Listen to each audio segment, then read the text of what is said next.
Bonjour groupe, comment allez-vous? Jean-François Sénéchal, votre prof. Écoutez, deuxième podcast cette semaine. Je sais que c'est beaucoup en même temps. C'est un épisode que vous n'êtes pas obligé de l'écouter tout de suite. Vous pouvez appuyer sur pause et l'écouter un peu plus tard. L'important, là, c'est que dès que vous vous questionnez sur c'est quoi les évaluations du cours éthique et professionnalisme, ben, vous pourrez cliquer sur cet épisode-là puis avoir un petit peu plus de détails. Donc, dans cet épisode, je vais vous expliquer vos évaluations du cours. Donc, je sais que c'est une partie du cours qui vous intéresse, là. C'est là qu'il y a des points. Vous allez me dire, ben oui, puis vous allez voir que j'ai plusieurs évaluations. Il n'y a pas juste un gros examen. En fait, il y a un gros examen, mais ce n'est pas la seule chose dans ce cours. Il y a plusieurs exercices et évaluations formatives. Puis j'ai envie de vous donner mes principales instructions pour être sûr de bien vous guider avec tout ça là, pendant la session. La première évaluation dont j'aimerais vous parler, ce sont les forums de discussion. Donc, vous l'avez vu, il y a des forums de discussion dans ce cours. Ça vaut 5 points. Ben, je sais que c'est pas beaucoup de points, mais en même temps, c'est ça aussi, là, c'est un exercice formatif. Le but, c'est de vous stimuler à faire ces exercices formatifs pour vous former, mais en même temps, sans trop appuyer là, sur le nombre de points, là, étant donné que ça reste une évaluation qui se fait à distance. Donc, on n'a pas beaucoup de contrôle sur qui fait quoi, puis quelle sorte d'outils vous utilisez pour faire ces exercices-là. Les forums, à quoi ça sert? Je dirais que ça sert à vous poser des questions qui ressemblent à des questions d'examen. Là, c'est des questions qui pourraient être dans un examen, mais c'est des questions à développement moyen, je dirais. Là. Donc, quand vous répondez à un forum, il faut que ça soit quand même assez synthétique. Là. Je ne veux pas des pavés de 3 pages. Là. Je vous pose une question, puis comme dans un examen, ben, vous devez y répondre assez succinctement, assez précisément, en donnant l'essentiel. Le but, c'est de vous pratiquer parce que je le disais, dans mon cours, à chaque module, il y a des objectifs de module. Puis moi, dans un examen ou dans une évaluation, ce que j'essaie de voir, c'est est-ce que vous avez atteint, oui ou non, les objectifs du module. Puis un forum de discussion, les questions que je pose, c'est justement pour voir est-ce que toi, est-ce que tu as atteint les objectifs du module. Puis ce qui est le fun dans un forum de discussion, c'est que vous allez voir aussi les réponses de vos collègues. Hein.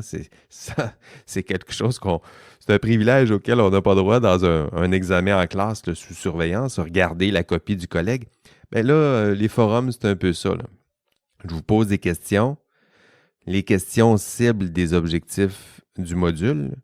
Vous tentez d'y répondre. Vous pouvez même regarder ce que les autres ont répondu pour vous inspirer, puis à ce moment-là, si vous vous inspirez des réponses de vos collègues, bien, comme dans n'importe quelle forme d'inspiration académique, bien, on les cite, on y fait référence, puis on mentionne où on a pris nos inspirations, mais le but, c'est de vous exercer à faire la meilleure réponse possible, la vôtre d'abord, mais là, ça pourrait être une réponse cumulée. Hein. Idéalement, le forum de discussion, là, mon idéal que j'ai en tête, je me dis, bien, plus on avance, je pose une question, mais la contribution, imaginez la 100e contribution, comment cette personne-là, elle a accès à une richesse. Toutes les réponses des collègues sont là, elle peut s'en inspirer, aller chercher le meilleur, puis le mettre en évidence, puis à la fin, ben, vous auriez la meilleure réponse possible à une question potentielle d'examen. Hein, on s'entend?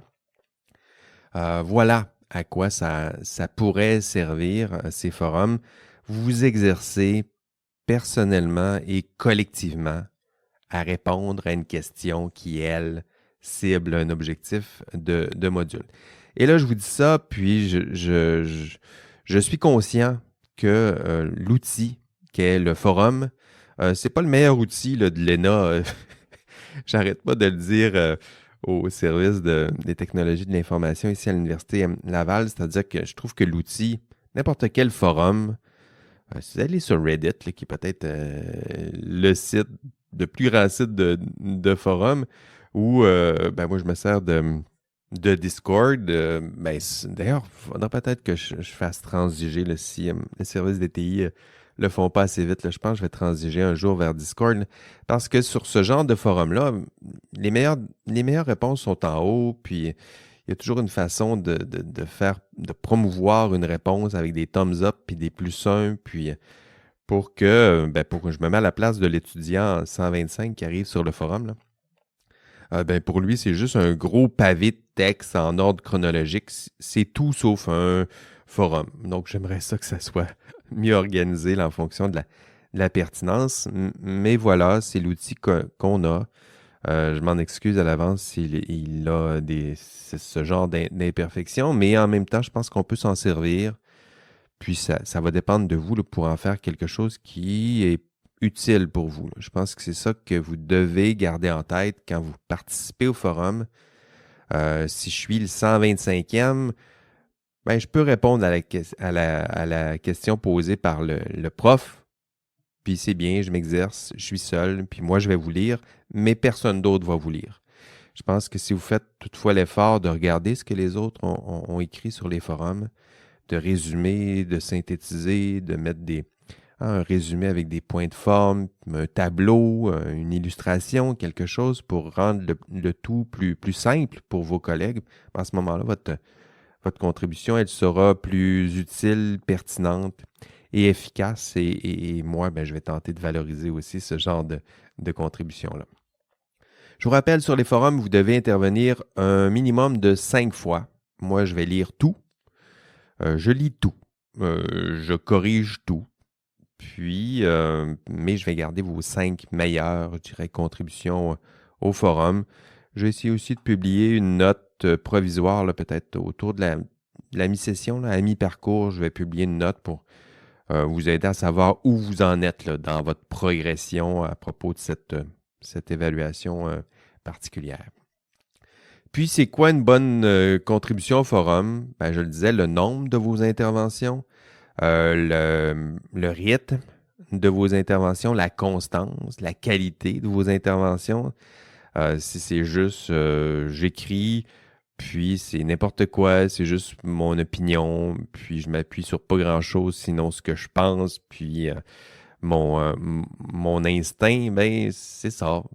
C'est pas la meilleure des contributions. Par contre, si vous vous appuyez sur des textes, des études, des lois, quelque chose qui donne un peu de rigueur à votre propos, à ce moment-là, vous aurez une meilleure note là, pour vos différentes participations au forum.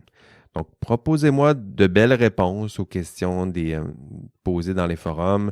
Proposez-moi des textes inédits, donnez des exemples personnels. Ça aussi, il faut essayer de se distancier d'une réponse plate là, à la ChatGPT, là, générale puis blablatée. Là. Moi, je veux quelque chose qui vous ressemble. Ça ne me dérange pas s'il y a plein de fautes. Je veux que ça vous ressemble. Je veux que ça soit original. Je veux que ça soit vous que je vois à l'écran. Là. C'est un cours. Là. C'est une discussion entre vous, moi et vos collègues. Il faut ressentir c'est qui la personne derrière. Puis quand vous donnez une réponse à la question posée, il faut qu'elle soit authentique, il faut qu'elle vienne de vous, même s'il y a des erreurs et maladresses. C'est normal. Là. Vous êtes en train d'apprendre. Donc, c'est normal. Pratiquez-vous. Écrivez. Pratiquez-vous à écrire. C'est aussi ça. Puis, si vous voulez gagner des points supplémentaires dans vos forums, essayez que ça soit le plus rigoureux possible, créer de nouveaux forums pertinents, faites des résumés de vos collègues. Puis à ce moment-là, le forum va devenir un lieu d'apprentissage personnel et collectif. C'est le but. OK, sautons peut-être dans les travaux d'équipe. Il y en a deux dans ce cours. Vous l'avez vu, là. Donc des travaux réalisés en groupe, en petits groupes. De 5 et 6 étudiants, étudiantes. Je le sais que c'est une difficulté importante, là, mais en même temps, ça reflète la réalité aujourd'hui. N'importe quel document, j'en rédige des documents à plusieurs mains. Au bureau, c'est rendu la normalité là, d'écrire à plusieurs. d'avoir des travaux qui sont rédigés, pensés, conçus et corrigés à plusieurs mains. Exercez-vous. Je sais que c'est pas évident. Puis comme dans la vie, il y en a qui vont essayer de se laisser traîner par le reste, là, des wagons là, qui s'accrochent derrière le train, là, derrière la locomotive, ou au contraire, là, des leaders un peu despotes là, qui essayent de tout contrôler. Je pense qu'il y a moyen de s'exercer à tout là-dedans. Là. Participer humblement, substantiellement, diriger, leader votre équipe avec tact, diplomatie et professionnalisme. Ça fait partie des défis que vous avez dans ces travaux d'équipe. Vous l'avez vu aussi, le TP1, la date de remise pour le TP1, ça s'en vient vite. Pour vous, le TP1, c'est le 18 mai à 23h59. Ça avance vite, la session d'été, là, mais c'est ça votre échéancier. Donc, rapidement, trouvez-vous des collègues, des coéquipiers. Vous avez encore quelques heures, peut-être quelques jours pour constituer une équipe qui vous ressemble à votre façon. Puis sinon, je vais constituer des équipes avec les étudiants qui n'auront pas trouvé d'équipe ou j'ajouterai quelques membres à votre équipe si votre équipe reste incomplète. Donc, on ne s'inquiète pas. La formation des équipes, je vous laisse un peu de liberté, mais en même temps, je vais m'en mêler rapidement là, pour vous aider à entamer rapidement les travaux. Puis pour entamer rapidement les travaux, ça vous prend une équipe. Puis voilà, vous avez encore quelques jours. Vous avez, pour la formation des équipes, vous avez jusqu'au 11 mai, 23h59. Donc le 11 mai, c'est ce vendredi à 23h59. C'est vendredi, c'est ce dimanche à 23h59. Voilà, pour constituer vos équipes. Puis vous aurez besoin de belles équipes pour réaliser les 2 TP. Je le disais, le TP1. Le TP1, c'est simple. En une semaine, vous aurez ensemble à rédiger un problème d'éthique appliquée. Donc, rédiger. Donc, ça, c'est ce qui s'en vient pour vous. Je vais donner quelques instructions un peu plus tard dans ce podcast. Et le deuxième travail, c'est de résoudre le problème éthique. Et ça, j'y reviendrai en cours de session parce que pour l'instant, là, ce qui nous préoccupe le plus, c'est le TP1. Donc, rédiger un problème éthique. Ce que je vous demande pour votre TP1 en équipe, puis s'il y en a dans votre équipe là, qui ne semblent pas trop comprendre c'est quoi qu'ils doivent faire, là, vous les référerez au podcast. Là. Vous direz, tu iras écouter l'épisode du podcast là, à partir de la 10-11e minute. Là, on va voir l'édition que je vais faire avec l'épisode. Là. Mais va voir à la minute 13, le professeur il explique le TP1. Le TP1, qu'est-ce que vous devez faire? Vous devez créer un problème éthique que vous pourriez rencontrer dans l'exercice de votre profession. Donc là, ce que je veux avoir, c'est un problème qui est réaliste, qui est concret, qui est plausible. Je ne veux pas un problème éthique là, puisé dans de la science-fiction. Je sais qu'on aime ça, mais là, c'est la réalité là, qui est ciblée. Donc, faites des recherches, posez des questions autour de vous. Si vous avez des personnes autour de vous qui exercent déjà la profession ou qui sont dans un milieu de travail, parce qu'une profession aussi, ça ressemble à un milieu de travail, posez-leur des questions. À quoi ça ressemble un vrai problème concret, réaliste? Un vrai problème éthique, c'est une situation où j'hésite entre 2 voies. Et les 2 voies sont bonnes. Si vous hésitez entre une mauvaise voie et une bonne voie, c'est pas un dilemme. C'est simple, prenez donc la bonne voie. Un vrai dilemme, c'est quand j'hésite, je suis pris. À gauche, c'est bien. À droite, c'est bien aussi. Et quoi faire? C'est ça que vous devez me créer, là, une situation qui ressemble à ça, mais qui reflète la réalité. Donc, votre problème, il doit être plausible. Plausible, ce que ça veut dire, c'est que ça risque de vous arriver dans votre vie. Hein? Donc, le cas de Karen Duhamel que je vous expliquais au module 1, il est intéressant, mais il est plutôt rare. Choisissez un problème qui est un peu moins rare, qui est peut-être un peu plus commun et fréquent. Deuxième critère, votre problème, il doit être réaliste.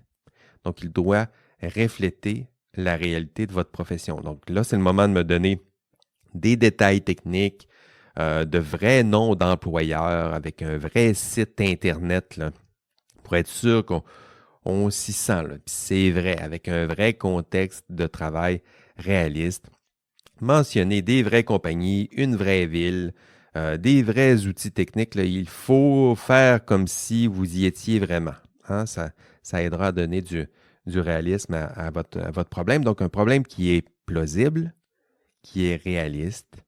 Je vous invite aussi à ajouter comme troisième critère une dimension d'urgence, parce que lorsqu'on parle d'éthique appliquée, on n'a pas l'éternité là, pour résoudre le problème. Si on a 2000 ans pour résoudre les problèmes, on fait de la philosophie théorique, puis on aime ça. Mais de la philosophie pratique et de l'éthique de l'éthique appliquée, ben justement, c'est le problème, on n'a pas assez de temps, on manque de ressources et il faut malgré tout prendre une décision, trancher dans le dilemme. Donc ça, c'est un des autres critères. Un autre critère, c'est le critère d'originalité. Originalité, ce que je veux dire, c'est que ça doit vous ressembler. Ça ne doit pas ressembler à quelque chose de générique que vous avez trouvé sur Internet ou des problèmes plates là, qui sont toujours les mêmes, qui sont cités par... moi aussi, je les connais, les sites où on parle de problèmes éthiques. Ce que je veux, c'est que ça soit peut-être pas unique, mais que ça vous ressemble, que ça ressemble aux membres de l'équipe, que je vois quelque chose qui est pas toujours la même chose. Si ça ressemble à quelque chose que j'ai lu 1000 fois, ben voilà, vous allez perdre beaucoup de points pour le critère d'originalité. Puis sinon, ben faites attention aussi à ChatGPT, ce genre d'outil-là. Je sais que ce genre d'outil est performant, puis ça peut vous aider peut-être à rédiger du texte, à corriger vos fautes, puis ça peut peut-être vous donner des idées, mais en même temps, il faut s'éloigner, il faut que vous soyez capable de vous distinguer de ce genre de texte générique, plate, sans saveur et sans odeur. Donc, c'est ça. Puis ChatGPT, j'ai déjà donné mes instructions dans le cours concernant ma politique d'utilisation prudente de ChatGPT. Je vous invite à être toujours prudent hein, quand vous utilisez ChatGPT, surtout dans une évaluation du cours. Allez déjà lire ce que je dis. Essentiellement, vous allez voir que je vous permets d'utiliser ces outils à condition d'être très précis sur votre utilisation et à être très transparent. C'est-à-dire que quand vous l'utilisez, vous le dites, puis vous dites comment vous avez utilisé l'outil. Est-ce que vous l'avez utilisé pour réviser vos fautes ou vous lui avez donné mon plan de cours en disant, ben, suis le plan de cours, fais-moi un beau TP1, puis là, je fais copier-coller. Ben, vous ne direz pas ça, hein? Donc, faites-le pas. Le but, c'est de vous exercer vous-même à créer un problème éthique. Je sais que ça peut sembler simple, mais je dirais que c'est une des tâches les plus difficiles que vous aurez à faire dans votre vie, reconnaître un problème éthique. C'est facile. À la limite, c'est presque plus facile de le résoudre. Mais l'identifier, le reconnaître, admettre que c'est un problème éthique, hein, plusieurs autour de vous là, vont vous tenter de vous dire, ben, c'est pas un problème ça. Ça, il y a telle règle, on l'applique. Ça, c'est pas un problème si on fait ça. On a toujours fait ça comme ça. Non, un problème éthique, vous devez vous exercer à le reconnaître. Puis une des façons pour vous de développer cette capacité-là à le reconnaître, c'est en écrire un vous-même. Un problème réaliste, concret. Hein, si vous exercez à le créer, vous allez mieux savoir c'est quoi un vrai dilemme, problème éthique, puis à ce moment-là, vous serez plus habilité à le reconnaître dans l'exercice de votre profession. OK, bien, dernier critère, peut-être, c'est le critère d'équilibre. Je vous en parlais un peu plus tôt. Un dilemme éthique, c'est un problème où j'hésite entre deux bonnes voies. À gauche, c'est bien. À droite, c'est bien. Si je prends telle décision, c'est bien. Si je prends la décision contraire, c'est bien aussi. Et le critère, quand je dis que le critère est quand je dis que le TP1 doit être équilibré, c'est que je dois moi aussi ressentir à la lecture de votre TP1 que j'hésite entre ces deux voies. Si lorsque je vous lis, je me dis, ben là, c'est facile, là. Ils vont prendre aisément la voie de gauche, ben votre problème manque d'équilibre. Puis à ce moment-là, je vais vous aider à rétablir l'équilibre, mais vous allez perdre des points pour ce critère-là.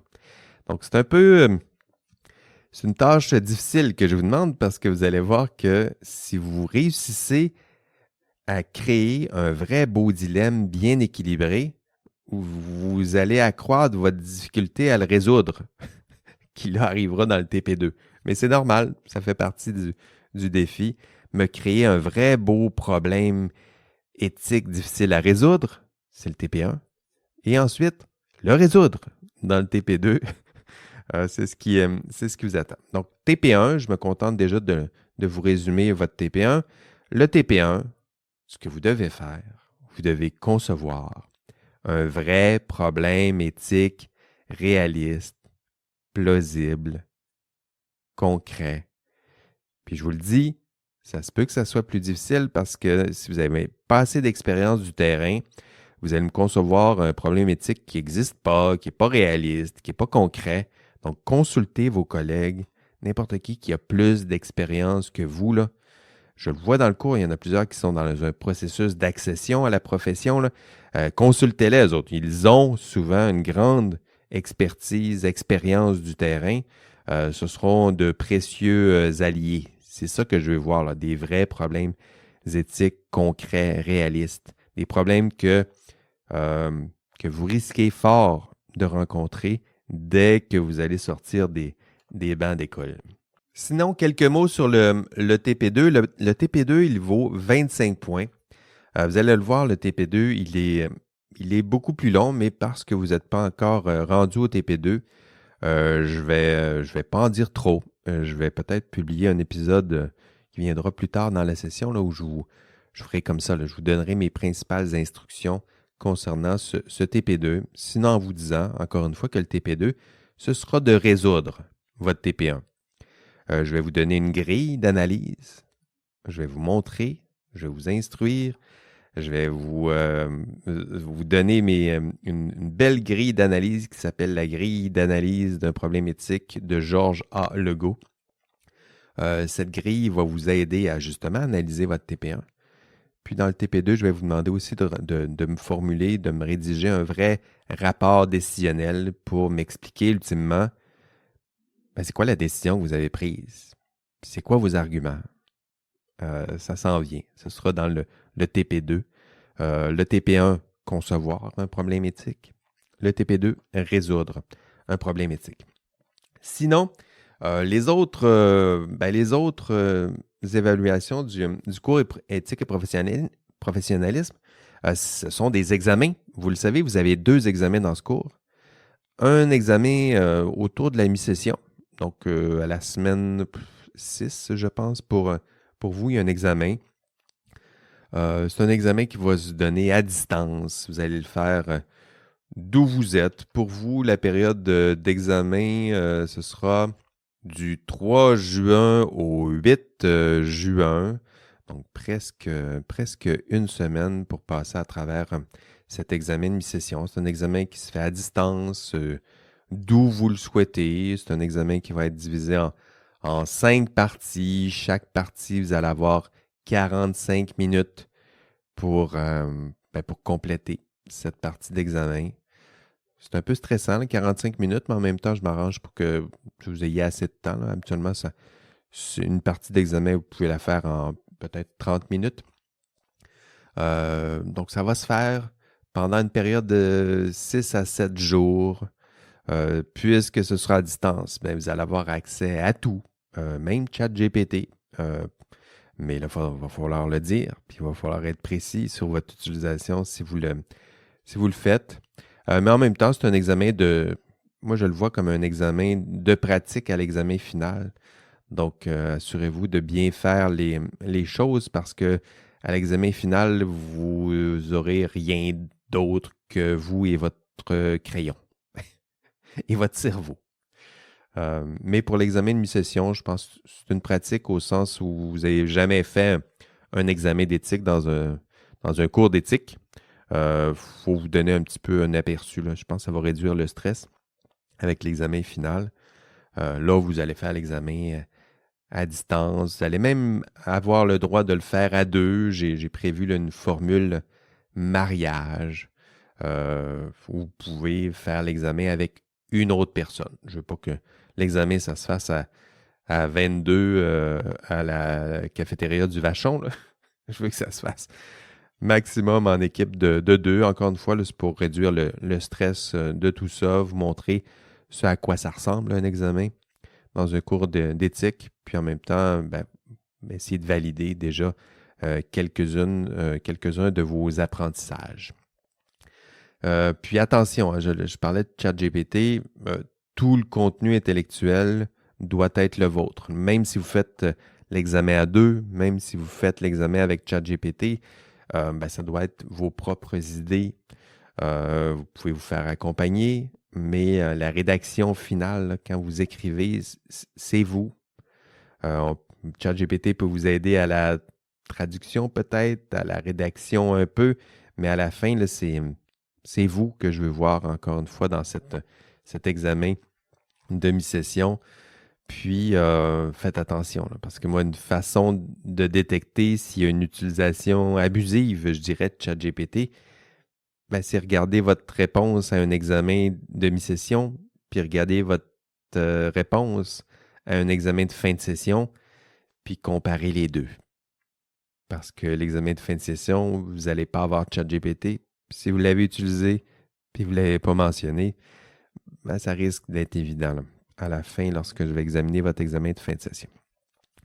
De toute façon, concernant cet examen de mi-session, là aussi, là, je vais vous redonner mes instructions peut-être dans la semaine précédant l'examen de mi-session. Je le fais aussi dans l'enregistrement de cours. Vous allez avoir le temps et l'opportunité de voir tout ça.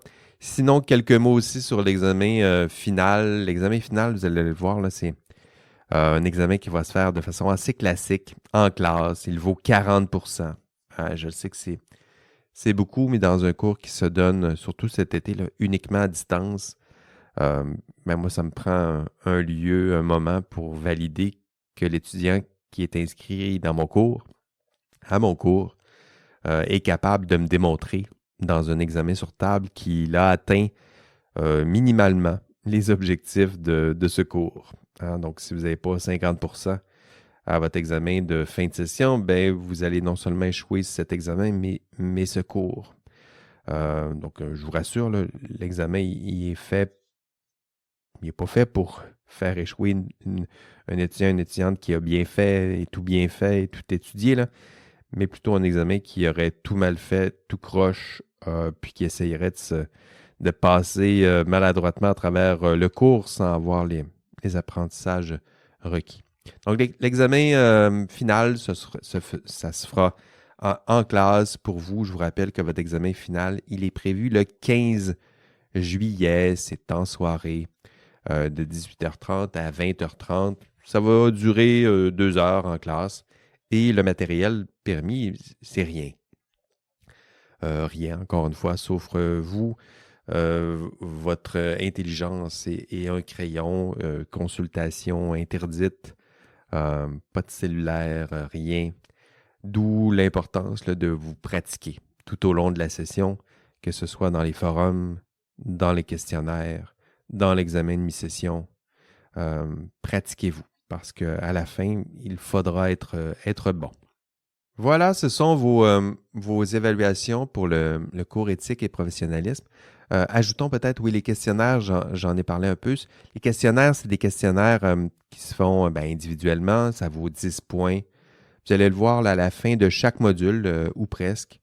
Il y a des questionnaires, encore une fois, c'est des questions qui peuvent ressembler là aussi à des questions d'examen, parce que ces questions posées dans les questionnaires, ça me permet de voir si vous avez atteint, et ça vous permet de voir si vous avez atteint les objectifs du module. Donc là aussi, pratiquez-vous. Dans les questionnaires, il y a souvent 2 tentatives. Le but, c'est pas de vous priver de points précieux, c'est de vous donner un outil pour vous exercer. Hein, donc, vous étudiez une première fois, vous passez à travers le module, puis vous essayez une première fois de passer à travers le questionnaire, vous regardez votre score, puis après ça, vous replongez dans la matière, et après, vous bonifiez votre note avec une deuxième tentative. Sinon, oui, là, en effet, ce sera tout pour vos évaluations du cours. Des questionnaires qui valent 10 points, des forums de discussion pour 5 points, TP1, 5 points, TP2, 25 points, l'examen 1 qui se fait à distance pour 15 points et l'examen 2 en classe sous surveillance pour 40 points et on arrive à un total de 100 points. Et plus peut-être quelques petits points bonus là, à travers le système de trophées, badges et récompenses pour les étudiants qui seront les plus engagés de ce cours. Mais ce n'est pas des points gratuits, là. Bien au contraire. Il faudra travailler fort pour aller chercher ces petits points bonus. Sinon, ben c'est tout. On lâche pas. Bon week-end. On se revoit ici même dans ce podcast la semaine prochaine. Je vais essayer de publier mon épisode lundi, peut-être en après-midi. Je donne une conférence en matinée. Sinon, excellente semaine. Allez, bye bye.